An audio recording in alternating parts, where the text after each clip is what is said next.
All right, guys, what's in my hand is not just a device to make phone calls. It's actually something that can make everybody their own powerful media conglomerate. And that's why this episode is for you, all the content creators. Whether you're on YouTube, Instagram, TikTok, you name it, this episode is for you because we are talking to the global head of small and medium business at Visa, Johnathan Kolozsvary.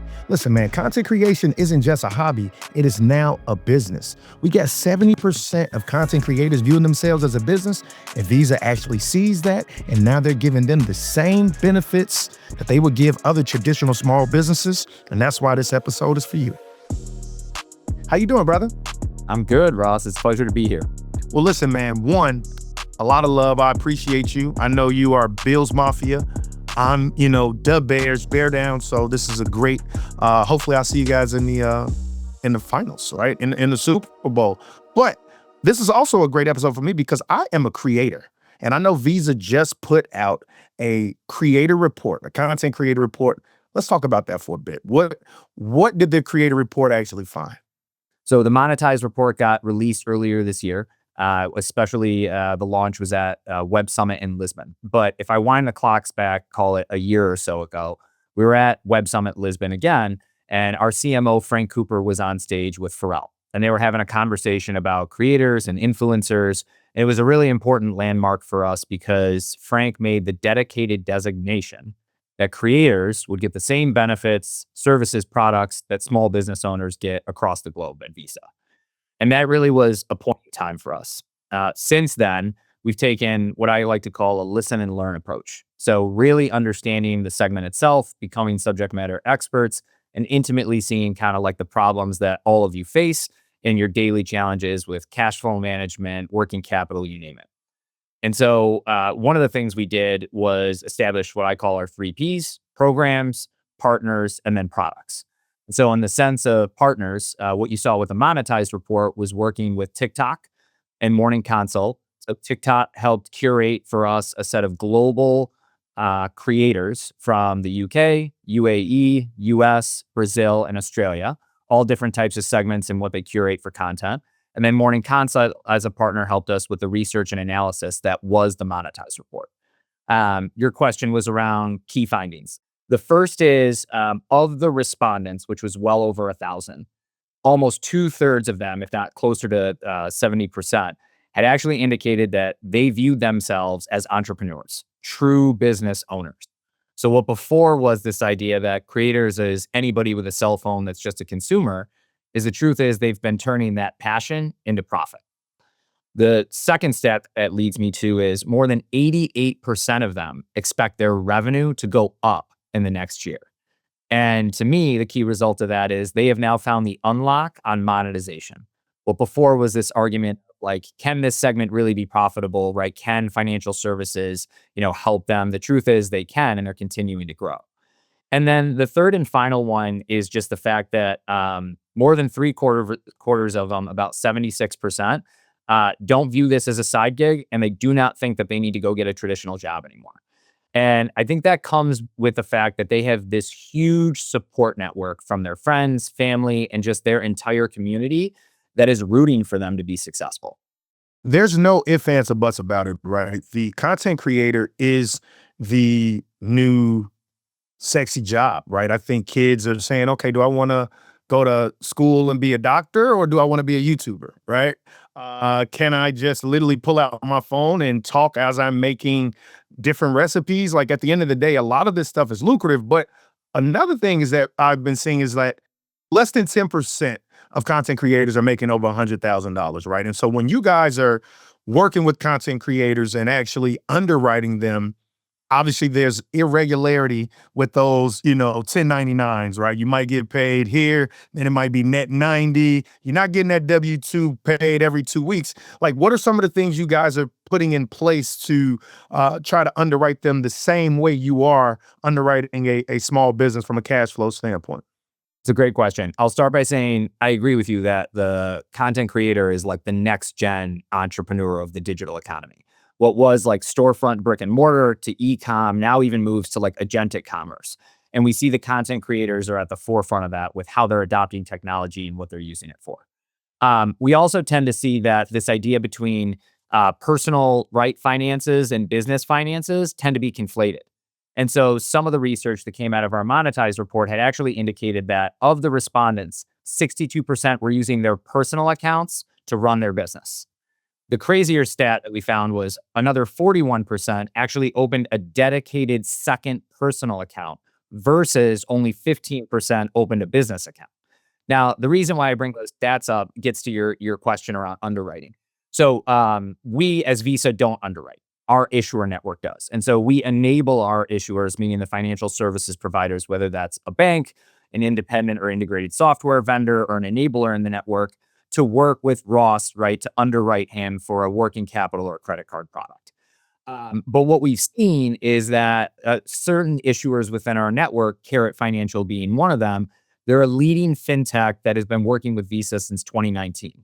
And what they're doing in order to ensure that this segment gets the right access to working capital is they're using leading indicators such as how creators monetize. So whether that's brand deals, affiliate brand deals, or direct product sales, and then the monetization volume of what they're doing within those channels.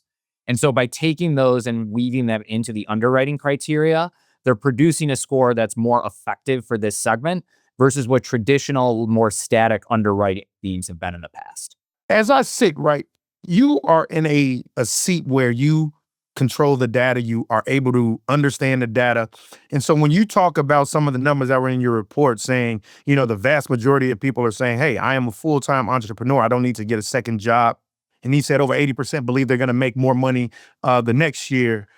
Help me understand, like some of the data that you're seeing, because I'm seeing a lot of data that is showing, credit card balances are at all-time highs. I want to say over 1.2 trillion. And you get buy now, pay later balances also at all-time highs. Inflation still, consumer confidence for the most part is low. How, or better yet, what's the data that you're seeing? Is it showing that, hey, people are actually better off than they show? Or is it, people kicking the can down the road, just, borrowing more money and kind of, living paycheck to paycheck? Kind of what are you seeing from the data? There's 200 million plus creators globally, right? And I think there's around like 5 billion of us that are social media users. If you think about our purchasing influence, it's not necessarily coming from the Super Bowl ad or what I see on just on Instagram, but it's actually like that influencer network that has to be on those social channels that actually create some influence in my decision rights and my power to make a decision on what I purchase. I bring that up because this industry itself is projected to get to $500 billion in value by 2030. So a lot of the stats you just mentioned are spot on, right? Like credit tends to be an issue, access to working capital tends to be an issue. Now, whether that's consumer or business sometimes can vary. But some of the confidence levels that we're seeing in the data, and I'll give you a couple stats. One is that for creators specifically, more than 50% of their revenue is actually generated through cross-border. And so what we're seeing is that they're not just local, right? They're actually global. Now, like the example I always give is if I'm the, artist in London who wants to work with a partner or supplier in New York, and I purchase certain inputs to produce my output to be sold to the consumer in Dubai, that is a cross-border model. And so they're not just local business entrepreneurs anymore, they're global, right? And they're global in the sense of that digital economy.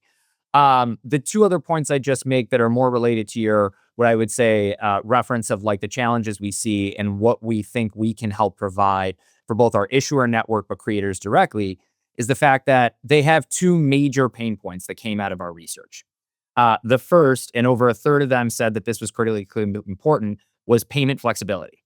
So to your point around like credit, what it means, they are predicated, right, the success of their business on reach and frequency of posts, of content, and then the interaction and engagement with that. So if there's any level of seasonality or ebbs and flows, and they can't have flexibility in how they make payments to run their business, that becomes a barrier for them to be successful. The second, and it's probably not going to be any surprise to you, is actually faster access to their receivables. How do I get right payment from the platform in an expedient manner so that way I can make sure I can go produce that next piece of content, pay my accounts payable invoices and bills, and really manage my cash flow more optimally. So one of the things we're working on to help maximize their probability of success is this idea of like using agentic technology. How can you create an agent working on behalf of Ross to manage their account receivable cash flow in a way that optimizes it, creates the most flexible payment options, and gets you paid as quickly as possible. So you can focus more on your content, which is your passion, and less on the financial health of your business. So, what advice are you giving to creators to better utilize AI and agents, right? Like, how should I, as a small, well, as a content creator, I'm no longer small. How should I be thinking about utilizing AI to, make my day easier, be my own virtual assistant, and, do all the bookkeeping? What should other content creators be thinking about when it comes to AI and utilizing it better? The confidence level of creators in self-teaching is off the charts, maybe higher than any segment that we've seen within small business historically. Now, I'm a firm believer in small businesses are not homogenous. There's a massive set of diversity. And I think creators are just adding to the complexity of that pie in a really great way, which is also growing it.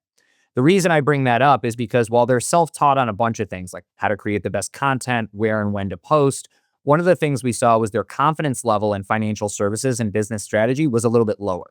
They were actually seeking financial service providers to help them with business strategy and financial acumen and how to help manage their business. So what we've done at Visa is we've created this one of those three Ps I mentioned, which was the programmatic approach. First was this last year, we created a Get Paid series. So this matched mature creators who've been engaged, involved, in this line of work for a long period of time with up and coming ones from like fashion, culinary, media, art, music, you name it. So that way they could maximize that probability of success by understanding what it means to have that reach and frequency that they need. So financial oriented, sure, but also just about the total of their business. Another, not directly AI related, but in that stream, was we also had created an immersion program where for about a year, we had creators come in and understand what it meant to use NFTs, non-fungible tokens, right, for their business. And then social campaigns like Take On 25, where we promoted the fact that we wanted to see creators follow their passion when it turned into profit. Now, your question was around AI. And the big thing I keep referencing and that Visa's doubling down on is this idea of intelligent commerce. The fact that today, right, if I'm a small business owner and I run a roastery, I want to get high quality beans at a price I want in the time frame I need them. Well, to do that historically has taken me time to work with suppliers who offer that quality in the time I need, accept payment the way that I want them to. And instead of having Johnathan take time out of his day, how do we automate that where an agent can work on behalf of Johnathan with prompts and criteria to go secure, right, and procure the inputs they need to produce their outputs, not to mention contract negotiations, payment flexibility, terms, like you mentioned. And so one of the things we're going to pilot this year with Carrot Financial is a specific use case with their platform today that offers banking, tax, and lending to creators, but overlaying that with this accounts receivable, accounts payable agent that acts on behalf of the creator. So think of a world where I produced content that Ross wanted at his company. You had a certain invoice period, and let's just say, right, I was net 30 days or net 60, but it was a 30-day time frame I should be paid. Well, instead of me hounding, right, my client, and in which I have multiple clients, think of the agent acting on behalf of. And so tracing those accounts payables and accounts receivables, and then automating them in a way for both reconciliation, but what I call this kind of like trilateral problem of purchase order or content, invoice, and then payment. And so that's an example of where we're trying to add value-added services to our issuers to help supply creators to make them successful. Remarkable. Look, guys, we got to take a quick break, but when we come back, we're going to have more with Johnathan, the global head of small and medium business at Visa.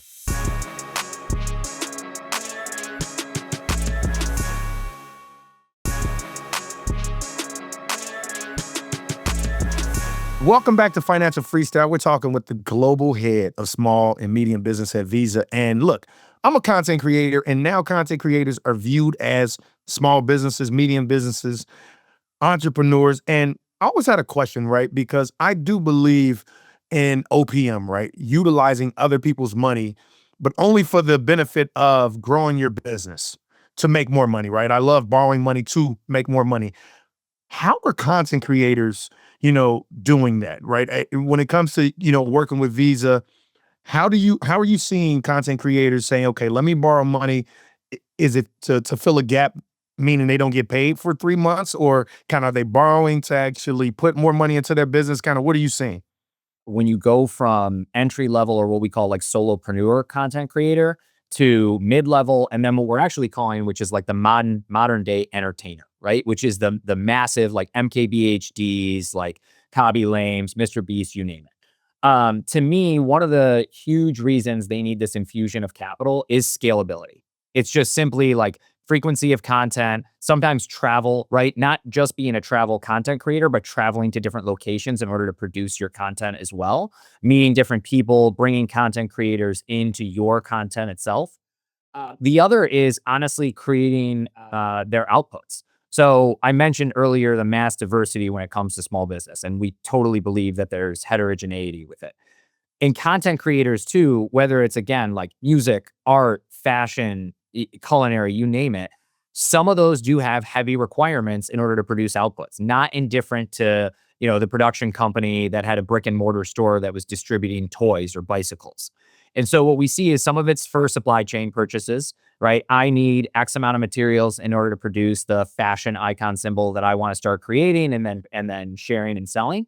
And then some of it is I want to scale my business. I want to go make a post in Brazil versus where I'm located in New York right now. And to do that, I need some capital before I can actually get the content out there. And so I think those are a few of the examples that we see, right? Which is scalability from one part of the business to another. And then honestly, supply chain purchases as inputs in order to produce their outputs. So tell me, how is Visa like when you think about the future, right? And if we think about different technologies, obviously cryptocurrency, stable coins, those are things that are often kind of you talked about when we talk fintech.